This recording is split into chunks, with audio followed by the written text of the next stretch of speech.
Yang menerima Pancasila bunuh tauhid. Yang menusuk Pak Wiranto, yang ngebom Masjid Polresta lagi Jumatan di Cirebon, yang nusuk polisi lagi sholat di Blok M, Ansor Daulah itu. Kalau orang itu tidak sholat, dipanggil, disuruh sholat. Tetap nggak mau sholat, dibunuh. Saya katakan ikhwas sekalian, memang Islam dikembangkan dengan pedang. Jihad itu dikumandangkan memang dari dulu. Ada pengembangan Islam dengan dakwah, ada pengembangan Islam dengan pedang. La yahillu damu mri'in muslim, tidak halal darah seorang muslim kecuali dia melakukan satu di antara yang tiga. An-nafsu bin nafsi, pembunuh, maka dia mesti dihukum bunuh, hukum pancung, dipotong kepalanya. Shalom bagi kita semua dimanapun kita berada saat ini, kiranya kita semua tetap berada dalam keadaan sehat dan apapun yang merupakan aktivitas kita sepanjang hari ini, kiranya Tuhan Yesus memberkati. Dan kembali berjumpa lagi di channel kita ini, yaitu Zemayan Yasin, dan pada video kali ini teman-teman saya membagikan kepada kita semua di mana ada tanggapan dari beberapa oknum tokoh agama Islam ya, yang dimana mereka menanggapi ceramah-ceramah oknum Ustadz Garis Keras yang selalu menyebarkan kebencian di hati umatnya.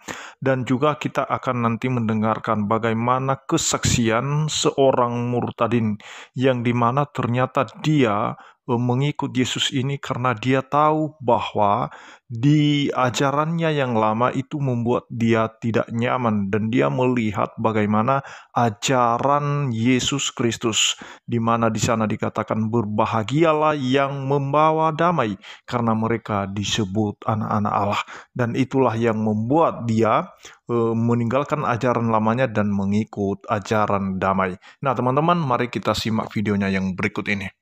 Yang menerima Pancasila bunuh tauhid. Yang menusuk Pak Wiranto, yang ngebom Masjid Polresta lagi Jumatan di Cirebon, yang nusuk polisi lagi sholat di Blok M, Ansor Daulah itu. Kalau orang itu tidak sholat, dipanggil, disuruh sholat. Tetap nggak mau sholat, dibunuh. Tapi tidak murtad. Ya, tapi dia dibunuh. Nggak ada gunanya dia hidup. Kematian lebih baik buat dia. Tidak nambah umur dan nambah dosa. Kalau seandainya ada orang Nasrani, Yahudi, semua orang kafir yang mengatakan kepada Anda Islam dikembangkan, diekspansi dengan perubahan darah, katakan iya. Memang iya. Karena banyak orang Islam, subhanallah, kayak orang yang ketakutan kalau dikatakan Islam itu disebarkan dengan pedang. Saya katakan ikhwas sekalian, memang Islam dikembangkan dengan pedang. Jihad itu dikumandangkan memang dari dulu. Ada pengembangan Islam dengan dakwah, ada pengembangan Islam dengan pedang. La yahillu damu mri'in muslim, tidak halal darah seorang muslim kecuali dia melakukan satu di antara yang tiga. An-nafsu bin nafsi, pembunuh, maka dia mesti dihukum bunuh, hukum pancung, dipotong kepalanya. Al-thayyibu zani, sudah menikah tapi dia tetap juga berzina. Al-syaikhu wa syaikhatu, laki-laki perempuan yang sudah menikah, idza zanaya, kalau dia tetap berzina juga, farjumuhum al-battah, rajam dia, kubur setengah tubuhnya, lempar batu dia sampai mati. Yang ketiga, at-tariku lidinihi al-mufariqu lil jamaah, orang-orang yang murtad meninggalkan agama ini, maka tidak ada hukuman lain yang layak bagi dia kecuali kematian. Yang radikal itu ya, yang radikal nih Wahabi, tapi Wahabi nggak boleh berbuat keras. Salafi agak keras, agak keras. Kalau ada orang ziarah kubur, bubarkan ke Salafi. Contohnya siapa? Ja'far Umar Tholib yang udah meninggal, ya, atau Khalid Bawazir yang di Ampel, Yayasan Ali bin Abi Tholib, itu ada sana ada. Itu Salafi, bukan teroris, bukan. Yang teroris ada dua. Ansarut Tauhid, non muslim harus dibunuh. Gereja dibongkar, itu Ansarut Tauhid. Siapa? Mbah Abu Bakar Bashir, Amrozi, Ali Hufron, Mukhlas, Ali Imran, Imam Samudra. Ansarut Tauhid, non muslim. Yang lebih jahat lagi namanya Ansarud Daulah. Kita ini boleh dibunuh, kita ini. Yang menerima Pancasila bunuh, tauhid. Yang menusuk Pak Wiranto, yang ngebom Masjid Polresta lagi Jumatan di Cirebon, yang nusuk polisi lagi sholat di Blok M, Ansur Daulah itu. Berganti agama dalam hadis itu dibunuh, sementara dalam Al-Quran tidak ada paksaan. Iya, Bagaimana itu, Bu ya? Ya memang. Memang kalau itulah fikih. Itulah fikih. Syekh Yusuf Al-Qardawi, mufti di Qatar, itu disoal oleh wartawan Al Jazeera. Ya. Ditanya Syekh Qardawi sebagai mufti ya, kenapa orang murtad dihukum bunuh? Bukankah Islam mengatakan la ikraha fiddin, tidak ada paksaan dalam agama? Jawabannya apa? Ya kalau orang Islam yang pindah agama tidak dibunuh, ya habis umat Islamnya. Gitu jawabannya. Jadi kalau nggak dibunuh habis umat Islamnya. Katanya bebas. Iya, orang masuk Islam bebas, tapi keluar nggak boleh. Orang tidak dipaksa masuk Islam, la ikraha fiddin. Tapi kalau sudah masuk Islam, ya tidak boleh keluar. Konsekuensinya ya dibunuh. Jadi kalau kamu sudah yakin kalau keluar Islam dibunuh, ya jangan masuk Islam. Tentang kisah penyeberangan saya dari agama Islam ke Kristen, itu bermula sebetulnya 1 tahun lebih yang lalu. Ada 3 hal yang membuat saya kemudian menyeberang menjadi pengikut Kristus. Jadi tahun-tahun lalu itu saya mengalami keresahan yang luar biasa sehubungan dengan makin maraknya satu gerakan Islam yang radikal gitu, yang menurut saya cukup meresahkan ya. Sebagai Muslim itu saya merasa resah karena dia tidak mencerminkan seperti yang digembar-gemborkan bahwa Islam itu rahmatan lil alamin gitu loh. Jadi teman-teman yang radikal ini justru sangat vokal dan seperti Anda tahu sendiri di perkotaan gerakan ini sangat kuat sampai kalau istilah saya mereka selalu seperti merasa diri paling penting, paling benar dan paling suci. Itu yang rada gimana gitu ya, sebagai Muslim agak terganggu juga. Akan tetapi gerakan tersebut yang Islam radikal katakanlah itu tumbuh sangat pesat, bahkan sangat didukung masif di kalangan rakyat. Puncaknya pada pemilihan presiden tahun lalu itu di perkotaan yang namanya ibadah itu udah campur aduk dengan politik. Itu yang sebetulnya buat saya agak meresahkan karena saya kurang begitu serak dengan kehidupan beragama yang kurang sejuk gitu. Nah, jadi itu saya resah sebagai seorang Indonesia yang cinta kepada kebangsaan yang beragam ya. Saya dulu hidup di Jawa Tengah waktu kecil, mengalami sendiri bahwa kita itu hidup lumayan guyup dan rukun di antara tetangga, di antara teman, dan tidak pernah memandang perbedaan agama, suku, dan macam-macam. Tapi saya yakin pada perkembangan politik identitas ini semua sekarang makin terpisah-pisah. Itu yang tidak membahagiakan saya. Karena sebagai orang yang lahir tahun 50-an ini kan rasa kebangsaan itu lumayan tinggi lah. Nah, teman-teman yang radikal ini kan sudah berani sekali mengatakan, mari kita bikin pemerintahan khilafah. Ya, mari seperti semacam uni negara-negara Islam gitu. Itu kan tidak sesuai dengan Undang-Undang Dasar 45 dan Pancasila. Itu mengganggu saya sebagai, walaupun derajatnya untuk keislaman saya tidak besar, tetapi lumayan mengganggu. Nah, sebagai orang yang tidak kafah, saya juga mulai ragu-ragu juga ini gimana ya, kok saya jenuh juga ini, ingin belajar, tetapi dengan hanya bahasa Indonesia, itu bahasa Indonesia, terjemahan Quran itu tidak memuaskan sebenarnya. Bahasanya tidak enak dibaca lah, ya. Dia adalah penggalan cerita, ya. Bahasanya juga banyak tanda kurung itu menandakan aslinya mungkin juga susah diterangkan gitu. Artinya gini, kitab suci Al-Quran dalam bahasa Indonesia yang saya baca itu tidak impresif, tetapi tetap saya pelajari. Oke, itu faktor yang buat saya agak jenuh ya. Dan yang ketiga, mulai setahun yang lalu saya sering melihat acara-acara debat Islam dan Kristen di YouTube ya. Itu juga mempengaruhi saya untuk membuka wawasan lah. Paling tidak kita mendengar dari narasumber-narasumber dalam negeri dan narasumber luar negeri seperti Christian Prince ya, kemudian Jay Smith, Dan Gibson, itu membuka wawasan nih.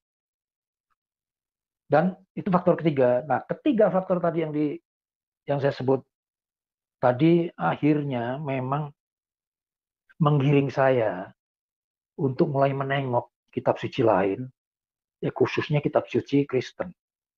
Maka saya mulai membaca melalui googling ya. Tetapi dan di googling itu ditawarkan sebuah kitab suci TZI namanya, Taurat, Zabur, Injil. Setelah saya baca cukup menarik, tapi di situ idiomnya masih kelihatan itu kayaknya terbitan Muslim, karena penyebutan Maryam, ya kan, Yesus, Isa, Yohanes, Yahya, dan sebagainya.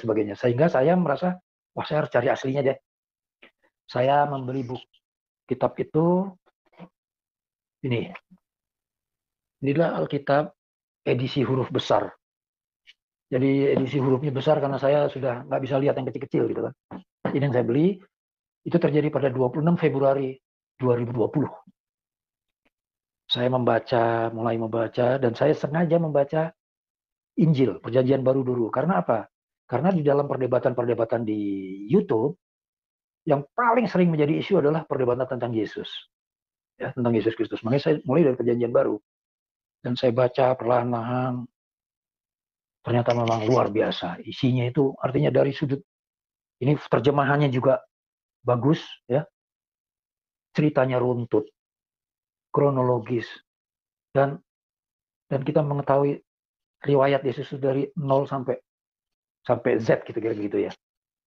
Itu diceritakan dari Matius ya, sangat bagus sekali, sampai kita merasa tergetar ketika sudah sampai Yesus mengabarkan atau berkhotbah tentang firman-firmannya itu. Waduh, ini luar biasa sekali. Setiap kalimat-kalimat yang disampaikan dalam khotbahnya itu sangat menggetarkan. Beda sekali dengan kitab suci yang pernah saya baca. Ini sangat menggetarkan karena di situ walaupun penulis Injil itu tidak menambah-nambahi dengan hiperbola, tidak mendramatisir dengan kata-kata yang eufemistik, tidak. Dia cuma bilang mereka Yesus di ini dan dia berkata begini. Itu kalimat-kalimat yang lugas itu justru sangat menggetarkan. Nah, salah satu yang menggetarkan saya pertama kali adalah di Matius yang mengatakan berbahagialah mereka yang haus dan lapar akan kebenaran. Itu luar biasa sekali. Seolah itu jawaban terhadap hati nurani saya ya. Dan di situ saya lihat, wah, ini gila-gilaan ini. Artinya ini buku atau ini kitab menjanjikan satu kepuasan jika Anda resah tentang kebenaran. Itu kan suatu kalimat yang maknanya dalam sekali. Dan kemudian saya kasih contoh lagi, firman ini berbunyi, berbahagialah orang yang membawa damai, karena mereka akan disebut anak-anak Allah. Ini luar biasa sekali. Ini menunjukkan satu ajaran yang luar biasa tinggi, ya. Jika Anda pembawa damai, Anda adalah anak-anak Tuhan, anak-anak Allah. Nah, jadi itu dia videonya teman-teman. Kita sudah mendengarkan bagaimana ceramah dari beberapa oknum ustadz aliran keras yang dimana apa-apa dihalalkan darahnya, apa-apa kesalahan dihalalkan darahnya. Nah, teman-teman, dan kita juga mendengarkan tadi bagaimana tanggapan dari dua tokoh Islam itu sendiri yang termasuk Kiai Buya Sakur ya, di mana dia mengatakan bahwa memang di Islam itu ya bebas bebas beragama, yang artinya dijelaskan oleh Kiai Buya Sakur bahwa masuk Islam itu bebas, tetapi keluarnya itu tidak bebas. Nah, jadi Kiai Buya Sakur pernah sampaikan bahwa kalau memang kita harus masuk Islam itu harus pikir-pikir dulu. Kalau tidak mau dilakukan hal-hal yang keras, maka jangan masuk Islam karena nanti keluarnya agak susah. Dan itu perkataan Kiai Buya Sakur, kita masih ingat. Dan juga kita mendengarkan bagaimana kesaksian seorang murtadin tadi ketika dia masih berada di agama lamanya dan dia merasa tidak nyaman ya dengan ajaran-ajaran yang dia terima dan juga dia sudah jelaskan tadi, dan ternyata ketika dia mengikut Yesus itu benar-benar membawa kedamaian bagi dia, dan justru dia terheran-heran kagum akan apa yang diajarkan oleh Yesus, di mana Yesus mengatakan, "Berbahagialah orang yang membawa damai karena mereka disebut anak-anak Allah." Dan itu jelas bahwa dalam kekristenan itu mengajarkan bagaimana kita harus berdamai dengan siapapun. Masalah perbedaan itu tidak ada urusan, yang penting kita manusia diciptakan untuk saling mengasihi. Dan terlebih-lebih orang yang sudah mengikut Yesus, percaya Yesus, tidak ada alasan bagi mereka untuk tidak mengasihi sesama manusia. Dan itu yang perlu kita simak teman-teman ya, yang perlu kita ingat bahwa kalau seandainya, kalau semisalnya Indonesia ini dijadikan sebagai negara Islam atau didirikanlah khilafah misalnya di Indonesia, tentu saja yang berlaku adalah syariah Islam dan bukanlah Pancasila lagi dan bukan hukum yang berlaku di Indonesia. Dan itulah yang tetap kita pertahankan, bahwa biarlah Pancasila itu tetap menjadi dasar negara kita. Kalau ada kelompok-kelompok yang memecah belah Indonesia dan terlebih oknum-oknum ustadz yang suka memprovokasi umat untuk terjadinya kebencian antar umat beragama atau terjadi perpecahan antar umat beragama, maka mari kita bersatu hati untuk melawan mereka. Nah, artinya bahwa kita jangan terguncang dengan apa yang disampaikan oleh oknum-oknum ustadz aliran keras yang sikit-sikit membunuh, yang sikit-sikit membunuh, dan sikit-sikit menghalalkan darah. Nah, itu yang kita harus pahami ya, bahwa itu memang tidak ada kedamaian. Dan kita lihat negara-negara lainnya yang mungkin itu 100% itu ya mereka menganut agama Islam misalnya kan.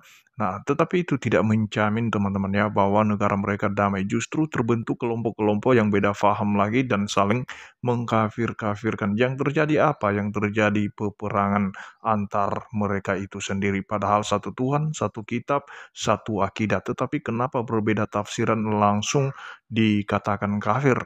Berbeda paham langsung dikafir-kafirkan. Nah, artinya bahwa tidak menjamin sekalipun ini misalnya Indonesia sudah jadi satu agama semua, tapi itu tidak menjamin akan terjadi kedamaian, teman-teman. Jadi itu saja yang perlu saya sampaikan kepada teman-teman semua. Mari kita jaga NKRI, karena NKRI adalah harga mati untuk kita semua umat beragama. Terima kasih, Tuhan Yesus memberkati kita semua. Shalom.